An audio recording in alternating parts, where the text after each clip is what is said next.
You want more shaft lean, you want more compression, get that ball flight that goes out there, turn your 8-iron basically into a 7-iron so we're getting more distance. I'm going to show you a couple training aids today that I use in lessons all the time. Hi, I'm Erik with EJS Golf and the Science of Better Golf. So one of the biggest things in the golf swing that I see that amateurs do is they release this trail wrist really early. So they're up at the top of the swing and they throw it out like this, okay? So they don't retain this trail wrist angle. And one of the most important things that we do in the golf swing is load this trail wrist, okay? There's a lot of power in here when we are releasing this, okay? Now you can hear the snapping. This is the first training aid I'm going to talk to you about. This is the THX from George Gankas. Now, both of these I'm going to show you. The other one is going to be from Martin Chuck, the Tour Striker one. Both of these you can find on my website at ejsgolf.com/gear, okay? So let's get into this on how this can really help you.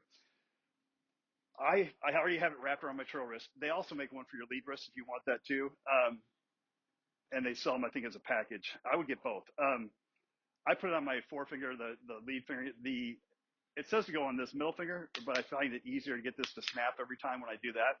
Just see what works best for you, because sometimes when you get over here, it kind of slides down your wrist and it doesn't snap. So on the backswing, I'm trying to load this wrist. So here it snapped. Now when I come through, I want to practice not releasing this, okay? So I keep this extension. For those of you that throw it, you're like this. So it's going to release. You're probably going to hear it back here or at the ball, okay?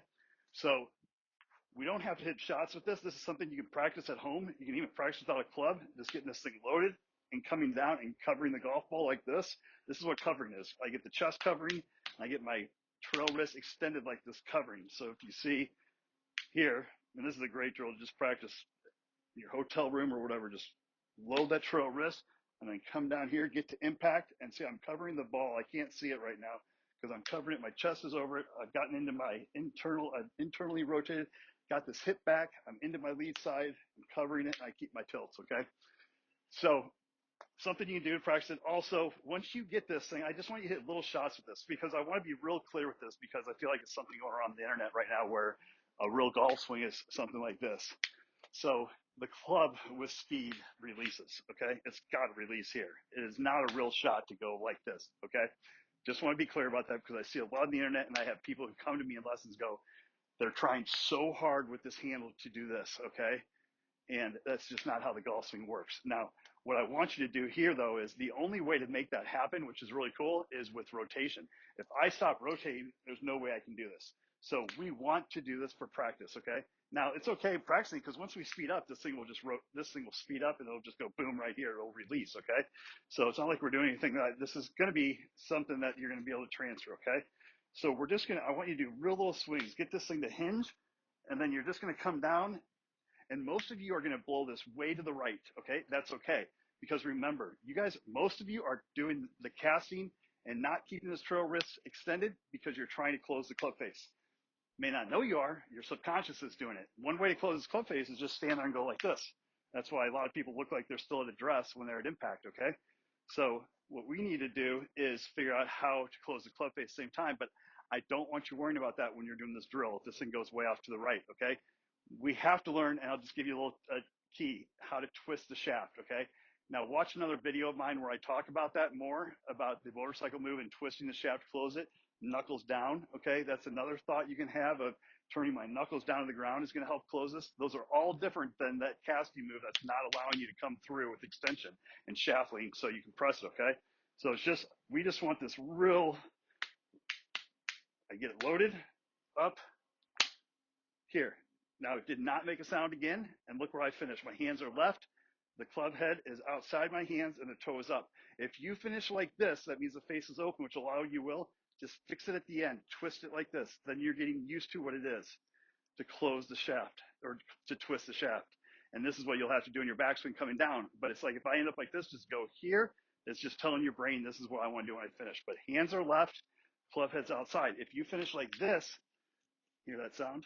That's what we don't want, okay? So great, love this training aid. I use it all the time in lessons, okay? Now you can get the same thing here with the a little different one with the Martin Chuck one from Tour Striker. It's a very simple one, works great too. I'm gonna show you, you can put this on the lead wrist, you know, but be careful with matchups, okay, what you have.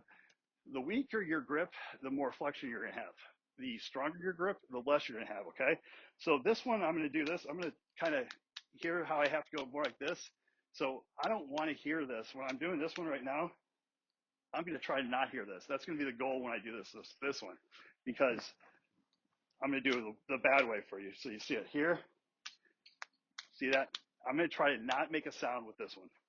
Now, there's several different ways I can use this. I can put this on the trail wrist and do that same thing. I can do this. There's a bunch of different ways. That's just how I want to use it for this one to show you guys.